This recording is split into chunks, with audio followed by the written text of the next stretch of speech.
لیکن اے میرے رب تیری عظمتوں پر قربان، تیری شان یہ ہے نہ تو جانے والا ہے، نہ موت تجھے آنے والی ہے، اور نہ تو کسی کا محتاج ہے۔ تو ایسا پالنے والا ہے کہ جب کچھ نہ تھا تب بھی سب کو تو ہی پالنے والا تھا، اور سب کا پالنے والا تو قیامت تک ہی نہیں ہمیشہ سے ہے اور ہمیشہ رہے گا۔ دوسری چیز، اگر کوئی پالنے والا ہے تو اس کا خزانہ ختم ہو جائے، بیٹا تمہارا انتظام تم خود کر لو، لیکن اے میرے کریم تیری عظمتوں پر قربان، تیرے خزانے کو کبھی زوال ہے ہی نہیں۔ تیرے پاس تو اتنا خزانہ ہے کہ نہ ختم ہونے والا خزانہ۔ تو پالتا ہے تو سمندر میں مچھلیوں کو پالتا ہے، چونٹیوں کو بل میں پالتا ہے، اور جنگلوں میں جانوروں کو پالتا ہے، پہاڑوں کے اندر جانوروں کو پالتا ہے۔ جو جہاں بھی ہے وہاں تو پالتا ہوا ہر ایک کو نظر آتا ہے۔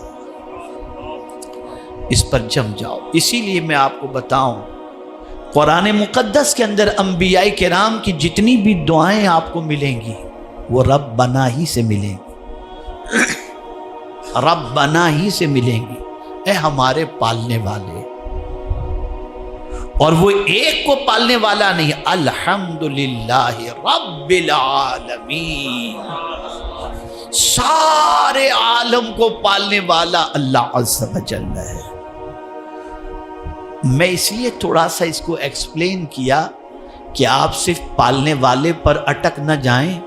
آپ جب اپنے رب کی شان اس انداز سے دیکھیں گے نا تو پھر آپ کی توجہ یہی رہے گی، ارے میرا پالنے والا جب اللہ ہے تو ادھر ادھر کیوں دیکھوں، میں اسی پر کیوں نہ جم کر کے بیٹھ جاؤں۔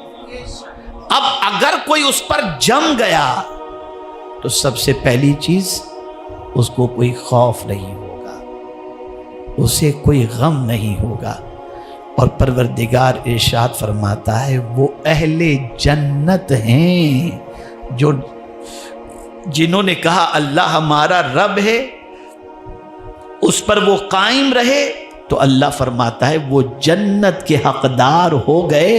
اور جنت کیسی ہے؟ اور جنت میں کیا ٹیمپرری وہ جائیں گے؟ نہیں، اللہ فرماتا ہے ہمیشہ رہیں گے۔ یہ کس وجہ سے ہے؟ یہ ان کے اعمال کا بدلہ ہے۔ کون سا عمل؟ انہوں نے کہا اللہ ہمارا رب ہے، پھر اس پر جم گئے۔ میرے پیارے آقا صلی اللہ علیہ وسلم کے پیارے دیوانوں، اب آئیے اللہ عز و جل نے ایک اور مقام پر جنت کا وعدہ فرمایا، اس کے لیے کسی اور صفت کا ذکر اس نے فرمایا۔ قرآن مقدس میں اگر آپ دیکھیں تو بہت سارے مقامات پر تفصیل کے ساتھ کہیں کسی چیز کا ذکر ہے، کہیں بہت شارٹ کے اندر ذکر ہے، لیکن وعدے جو کچھ اس نے جس عمل کی بنیاد پر فرمائے ہیں وہ ان سارے وعدوں کو پورا کرنے والا ہے، اس لیے کہ اس نے واضح لفظوں میں فرما دیا اللہ سے زیادہ وعدہ پورا کرنے والا کون ہے۔ اب آئیے دوسرا وعدہ اس کا جنتی سے متعلق، کس کو وہ جنت، یہاں تو لفظ وعدہ استعمال اللہ عز و جل نے بیان فرمایا۔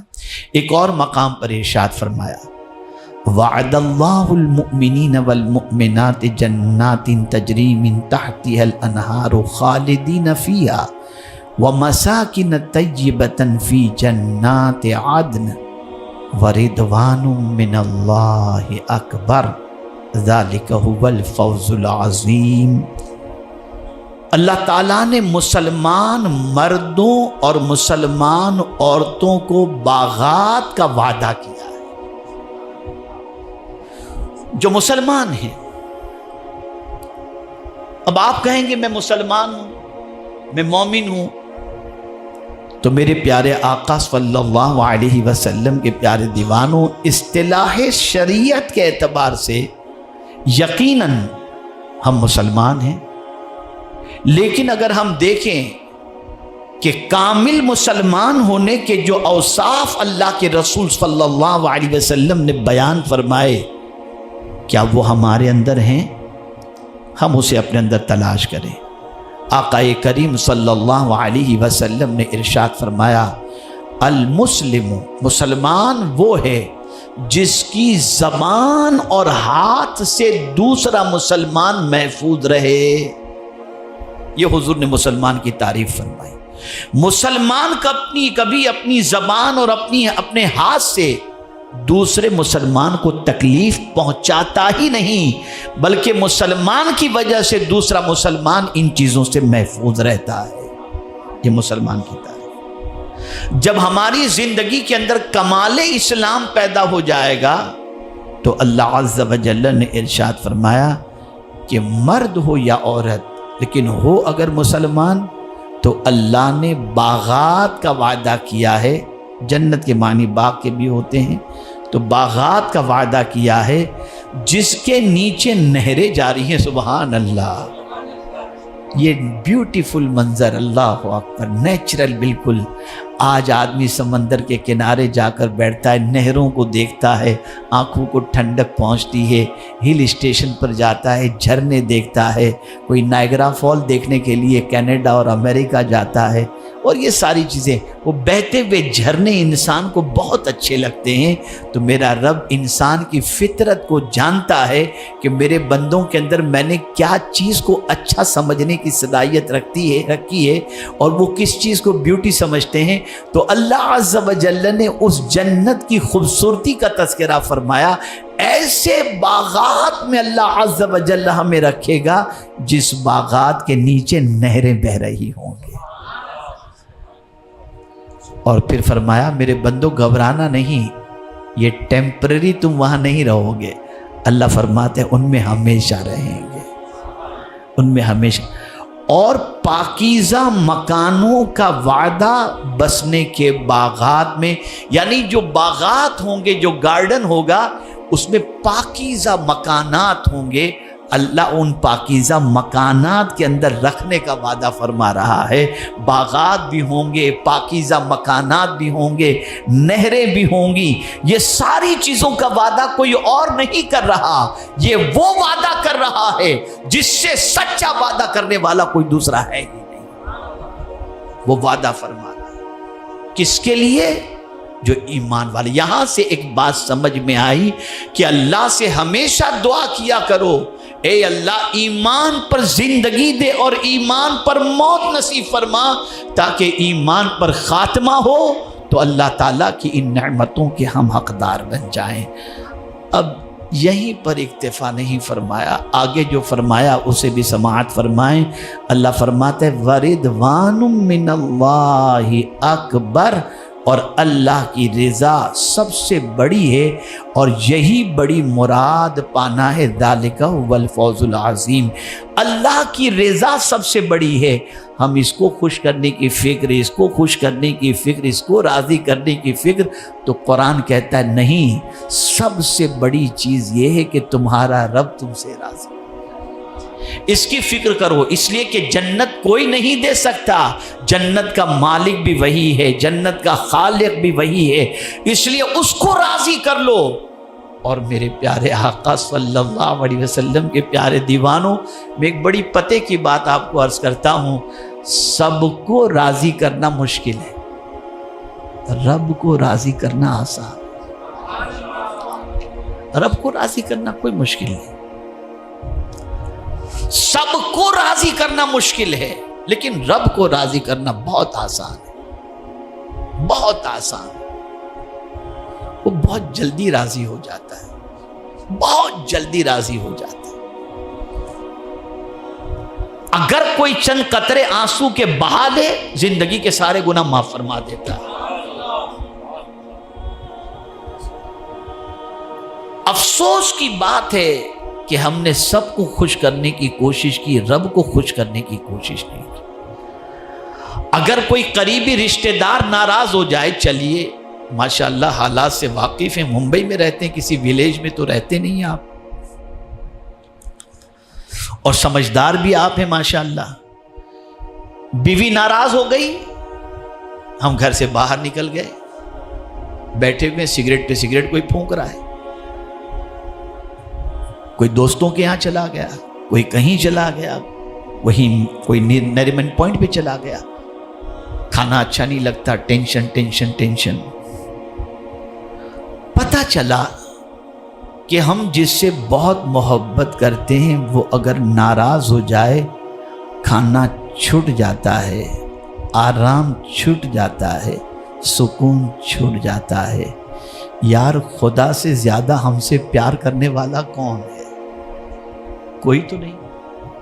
وہ ہم سے اتنا پیار کرتا ہے جس کی کوئی انتہا نہیں، وہ ہم سے اتنی محبت کرتا ہے جس کی کوئی انتہا نہیں، لیکن ہم صبح سے لے کر رات تک وہ جن کاموں سے رکنے کا حکم دیتا ہے وہی کام ہم کرتے ہیں، اور ہم اس کو ناراض پر ناراض کرتے جا رہے ہیں، لیکن پھر بھی کہہ لگاتے ہیں، ہمیں اس کی کوئی فکر نہیں۔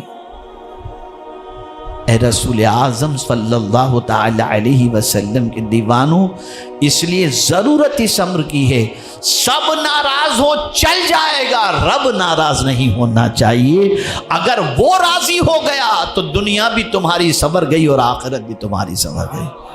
حضور راضی ہو گئے، رب راضی ہو گیا، دنیا بھی سنور جائے گی اور آخرت بھی سنور جائے گی۔ تو اللہ عز و جل فرماتا ہے وَرِضْوَانٌ مِّنَ اللَّهِ اکبر، اور اللہ کی رضا سب سے بڑی ہے۔ ذَلِكَ هُوَ الْفَوْزُ الْعَظِيمُ، یہی بڑی مراد پانا، یعنی بہت بڑی کامیابی اگر تم سمجھتے ہو کہ کیا ہے، تو بہت بڑی کامیابی یہ ہے کہ تمہارا رب تم سے راضی ہو جائے، یہ بہت بڑی کامیابی ہے۔ یہ دو وعدے جنت سے متعلق دو کاموں کے عوض کے اندر، پکے مسلمان بن جاؤ تو جنت ملے گی، اور اسی کے ساتھ ساتھ اللہ کو رب ماننے کے بعد اس پر ثابت قدم رہو تو اللہ نے جنت کا وعدہ فرمایا۔ اب آئیے دوسرا کس چیز کا وعدہ فرمایا؟ یہ تو جنت کا وعدہ ہو گیا۔ میرے پیارے آقا صلی اللہ علیہ وسلم کے پیارے دیوانوں، کوئی مسلمان یہ نہیں چاہتا کہ وہ زوال کا شکار ہو جائے، وہ پستی کا شکار ہو جائے۔ ہر آدمی ترقی چاہتا ہے، عروج چاہتا ہے۔ اب میرے مولا نے کس کے لیے عروج کا وعدہ فرمایا، کس کے لیے اقتدار کا وعدہ فرمایا، اسے آپ سماعت فرمائیں۔ اللہ عز و جل ارشاد فرماتا ہے وعد اللہ الذین آمنوا منکم وعملوا الصالحات لیستخلفنہم فی الارض کما استخلف الذین من قبلہم ولیمکنن لہم دینہم الذی ارتضی لہم ولیبدلنہم من بعد خوفہم امنا یعبدوننی لا یشرکون بی شیئا وَمَنْ كَفَرَ بَعْدَ ذَلِكَ فَأُولَئِكَ هُمُ الْفَاسِقُونَ۔ توجہ سے سماعت فرمائیں۔ اللہ نے وعدہ دیا ان کو، کن کو وعدہ کی دیا؟ جو غور سے سنیے گا، اللہ نے وعدہ دیا ان کو جو تم میں سے ایمان لائے اور اچھے کام کیے۔ خالی ایمان لا کر نہیں بیٹھ گئے، ایمان لانے کے بعد اچھے کام بھی کیے، انہوں نے اچھے کام کیے۔ اللہ عز و جل ارشاد فرماتا ہے کہ اللہ انہیں کیا عطا فرمائے گا؟ تو اللہ نے فرمایا کہ ضرور انہیں زمین میں خلافت دے گا جیسی ان سے پہلوں کو دی، یعنی جیسے پہلے والوں کو اللہ نے اقتدار عطا فرمایا تھا، ویسے ہی اللہ تعالیٰ ان کو بھی اقتدار عطا فرمائے گا جو ایمان کے ساتھ عمل صالح کرے، یعنی نیک عمل کرے۔